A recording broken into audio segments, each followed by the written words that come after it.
Sir. Meron tayong standing verse. Hindi. Ito susakot. Mateo. Hey. Isang mapagpalang gabi sa ating lahat. Tayo po yung pinapunta rito sa direktiba ko ng ating tipo Police Colonel Jaime Ossie Santos at sa pagnubulit ko ng aking Substation Commander Police Major Dino Paul Ramos at ang aking pong katuwang aking kasamang Esmero Police Captain na Brian Aquino. Kami po nakatasan na magpahagi ng mabuting balita. Naniniwala ba kayo na ang bawat tao ay may pag-asa?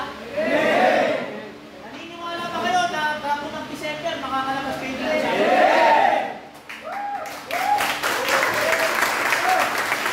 Iwawakan natin ang pangako ng Diyos dahil ang Diyos ay tapat sa kanyang mga pangako.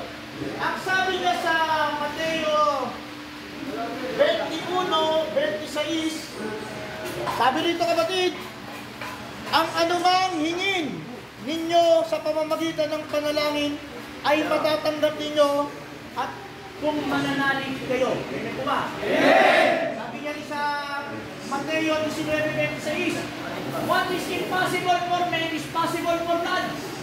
Maaaring sabihin sa inyo ng ibang tao na wala na kayong pag-asa, pero sasabihin sa inyo ng Diyos, may pag-asa pa. Amen pa? Amen! Pero bakit tayo mag-preach? Maki-exercise muna tayo. Okay lang ba sa inyo? Okay, sir! Okay, and then simula dito kay brother, 1, 2, 3. Pag sinabi kong ako'y gising, kay tatay at sis Joel lang ako'y gising. Okay, sample. 1, 2, 3, go! Ako'y gising! Ulit. Okay. Pag sinabi lang ang titulo, kay brother, 1, 2, 3, sis Joel lang, may titulo. Tapos ulit. Game! May titulo. Hindi titulo! Pag sinabi lang ang nananalangin, si kapatid naman at si kapatid, hanggang sa tuloy, sis Joel sila lang nananalangin. Nananalangin! Nananalangin! Ako'y gising! Ako'y gising! Dito na! Dito! Nananalangin! Tayo po yung kakanta, ganda ba ito yan? Ako'y gising, hindi tulog, nananalangin. Ako'y gising, hindi tulog, nananalangin. Ako'y gising, hindi tulog, nananalangin. Ako'y gising, hindi tulog, nananalangin. Ako'y gising, hindi tulog, nananalangin. Ako'y gising, hindi tulog, ako'y gising, hindi tulog, ako'y gising, hindi tulog, nananalangin. Ano tayo, Iposu? 1, 3, go! Ako'y gising, hindi tulog, nananalangin. 1, 3, go! Ako'y gising, hindi tulog, nananalangin. Ako'y gising, hindi tulog, nananalangin. Ako'y gising, hindi tulog, ako'y gising, hindi tulog, ako'y gising, hindi tulog, nananalangin.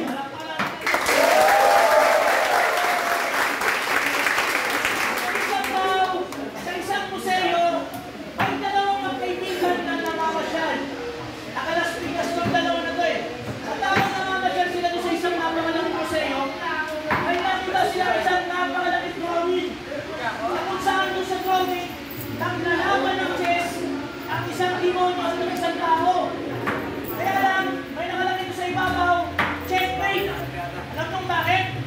Kasi talo na daw yung tao doon sa demonyo. Kaya lang, habang pinamamasdan ng isang Taga-Las Piñas, sabi na parang may mali doon sa drawing. Parang mali yung title. Sapagkat hindi pa siya checkmate. Meron pa lang tira yung hari. Kaya pinagpita yung manager. Sabi niya, manager, baka pwedeng palitan natin yung title. Hindi pa dapat checkmate. Dapat ang nakalagay dyan, the king has one more move. May tira pang hari. Alam mo sa Biblia, may mga sitwasyon at pagkakataon na akala natin checkmate na. Talo na. Nung panahon ni David, nalaban na si Goliath na 9-9 kaya. Sabi ng mga tao, ay David, para ka lang total nakakainin na ni Goliath. Mamamatay ka lang dyan. Pero nakinulit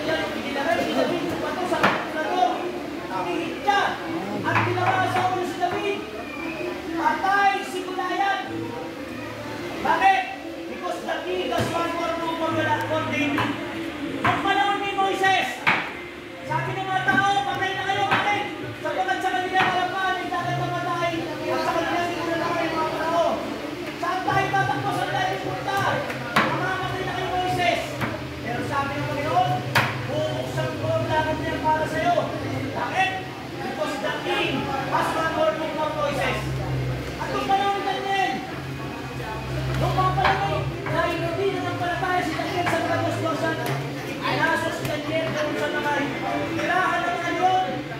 Sabi ng mga tao, patay na si Daniel. Hinahin na lang yun.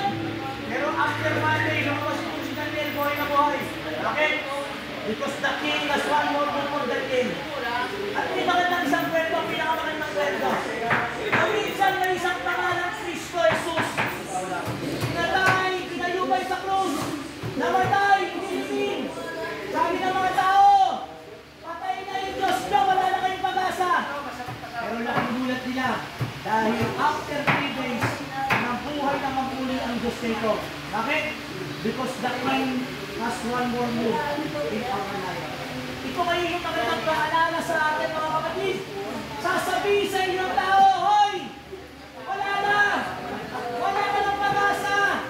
Mamamatay ka na sa apat na sulok ng mesa to. Hoy! Wala nang pag-asa pamilya mo, hindi mo na mamumuo. Hoy! Hindi ka na magpapasko sa bahay to. Pero ito yung sinasabi sa inyo, Panginoon. May peace na paangali sa buhay mo. Ang kailangan na natin, ang hawakan, manalig, panampalataya, at sumamba sa ating Diyos. Sasabihin sa inyong tao, wala nang pag-asa. Pero sasabihin sa inyong Diyos, may tirap ako sa buhay mo.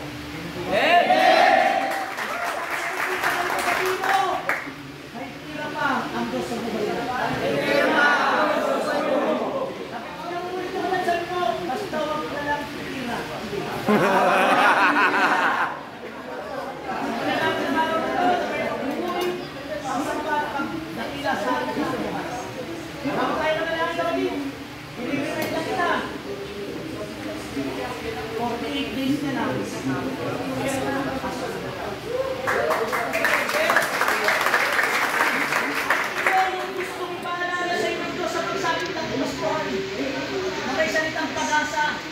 Ito yung dulot niya sa'yo. Yung salita niya may kapangyarihan. Pagkawakan mo man yung salita. Yes, Lord, nagkamali ako. Yes, Lord, sumablay ako. Yes, Lord, bumaliktad ako. Pero Lord, sabi mo, lahat man kapulang namin mga puso, lumapit lang kami namin magpaliwanagan. Papuputin mo ito na parang isang puting ibig. Yes, may kanya-kanya tayong istorya ng buhay. Yes, may kanya-kanya tayong kwento. Pero sabi nga, yung mga santo sa langit, lahat sila, may mga magsiling kasalanan. Lahat sila may mga maliting pagkakamali. Pero bakit sila naging santo? Sapagkat sumugot sila sa tawag nito. Ako na Pasko, pangawalan mo ang aking isa. Kailanman, hindi kayo iwan. Kailanman, parang lumagay kita kapag-kapag.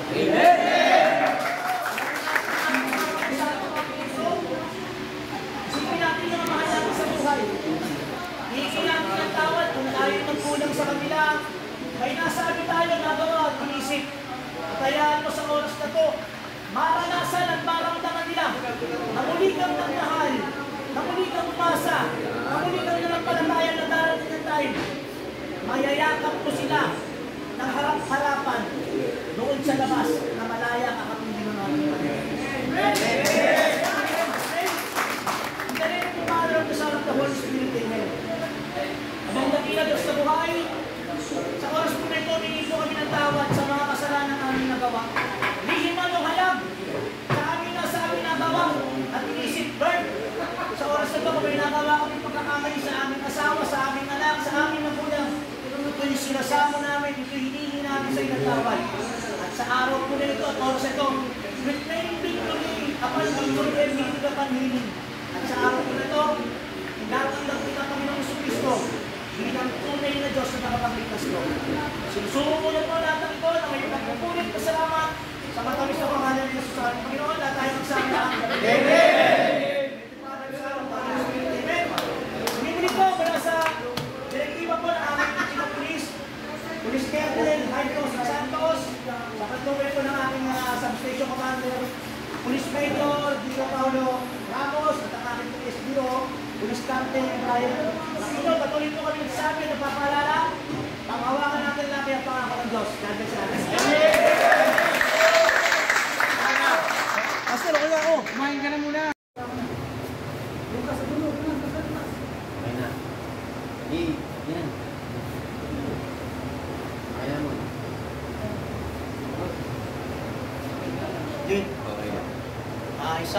Mapagpalang gabi sa ating lahat.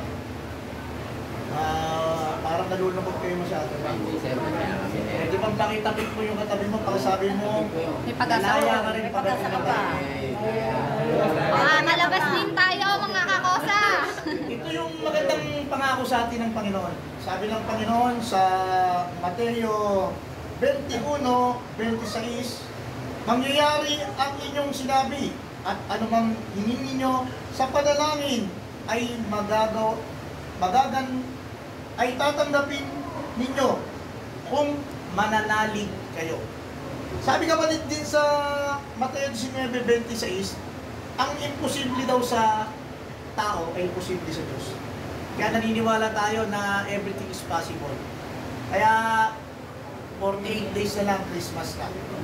Pangawakan natin yung pangako ng Diyos na ang Diyos natin ay tapat sa kanyang mga pangako. Kung paano kanyang sinamahan noon, sasamahan kanya ngayon at sasamahan ka pa rin niya bukas. Amen. At naniniwala tayo na bago magpasko, ito yung Nasa labas na pinakamagandang tayo. regalo ng Panginoon. Tapigin mo ngayon katabi, sabi mo bago magpasko. Bago magpasko, nasa Nueva Ecija ka na.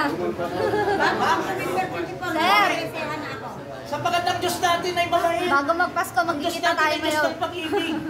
Diyos ng pag-asa, tigit sa lahat. Diyos na pumapatnubay sa lahat ng tumatawag sa Kanya. At sa araw na ito, kapatid, may tatlong bagay na gustong ipaalala sa atin ng Diyos. Ito yung tatlong bagay na pag lumipas na, ay hindi mo na maibabalik. Tama. First, what you call time. Yung oras na nilagi mo dito na hindi mo kasama yung anak mo, hindi mo kasama yung nanay at tatay mo, hindi mo na siya kayang ibalik. Totoo yun. Kaya sayang yung opportunity. Kaya kung ipapahintulot ng Diyos na makalabas ka, kung kaya mong yakapin yung anak mo, kung kaya mo pang i-kiss, kung kaya mo pang sabihan ng I love you yung nanay at tatay mo, sabihan mo na. Dahil pag lumipas ang oras, hindi mo na siya kayang ibalik. First thing na hindi mo na may babalik, time mo ang oras. Ano yung pangalawa? Yung word. Yung salitang lumabas sa bibig mo, kahit anong sorry mo. Mas maganda pa nga daw sinampal mo ako, sinuntok mo ako, Sinaksak. kaysa sinabi mo yung salita na yan. Bakit? Sapagkat yung salita na yan na lumabas sa bibig mo, kailanman na hindi mo na mababaw. At ito po yung pinakamabigat na gusto kong ipaalala. May kapangyarihan sa salita. May mga tao na naligtas sa pamamagitan ng salita. Isang batang maliit na kumikendi, sabi ng tito, sabi ng tatay, badin. Dahil ba sumayaw, kumembot, paglaki naging badin. Bakit? The power of the word. Yung isang bata na makulit, sinabihan na, boy demonyo, pagdating ng laki, naging tarantado. Bakit? Kapangyarihan ng salita. Pag sinabi ng mga tao na lahi kayo ng mga magnanakaw, pamilya ng mga adik, pamilya ng mga bobo, pamilya ng mga tanga, kapangyarihan ng salita. Kaya ang isang salita na lumabas sa ibig mo, kailanman na hindi mo na magbabalik. Pero tandaan mo kapatid, nilikha ng Diyos sa sanlibutan sa pamamagitan ng salita. Kaya tayo bilang mga nilalang niya, may kapangyarihan din tayo na basagin yung sumpa na ibinabato sa atin ng mga kalaban. At sa araw na to, tapigin mo yung katabi, sabihin mo, simula ngayon, pagpapalain na ng Diyos na buhay. Sige, tapigin mo yung katabi mo. Man, makakalabas din tayo bago mag-December Kapangyarihan ngayon. ng salita. Nakakalabas na ako bukas. Ano yung pangatlo? Yung tinatawag natin na opportunity.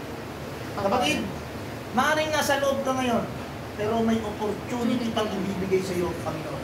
Sabi niya sa 2 Chronicles 7:14, sa sandaling ang bayang ito na aking pinili ay may magpakumbaba. Manalangin, hanapin ako at talikdan ang kanilang mga kasalanan. Diringgin ko sila, patatawarin ko sila at ibabalik ko sa kanila ang katiwasayan na wala sa kanila. Amen. Kapatid, sa oras na to, nawala sa iyo yung peace of mind. Nawala sa iyo yung kalayaan. Nawala sa iyo yung opportunity doon sa labas. Pero ito yung ibinibigay sa iyo ng pagkakataon. Makakulong ka man sa 4 na reyes na to, may sinasabi sa iyo ang Diyos. Anak, ay tagal kitang hinahanap. Ay tagal kitang hinintay. At ngayon natagpuan na kita. Hindi kita iiwan. Hindi kita mababayaan. At sasamahan kita sa iyo. Time, word, and opportunity.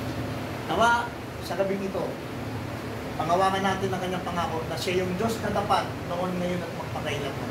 Na siya yung Diyos na nagre-restore. Siya yung Diyos na nagpapatawad. At Diyos na naghihintay sa pagbabalik natin sa kanya. Let's pray. Amen. In the name of the Father, Son, and the Holy Spirit, Amen. Amang dakila, Sa oras po nito, tinataas namin ang aming mga puso. Mga pusong nasaktan, may galit, na hinanakit, Lord, sa araw po na to, nais po namin bitawan. Palayain mo ang aming mga puso upang nang sa ganun, Panginoon, ipe-prepare mo kami sa mas malaki mong himala, sa mas malaki mong pagpapala, upang paglabas namin sa apat na sulok na itong bulwagan na ito. Malaya kaming makakapaglingkod, malaya kaming makakakilos, malaya kaming magmamahal, aasa, at magiging mananampalataya mo.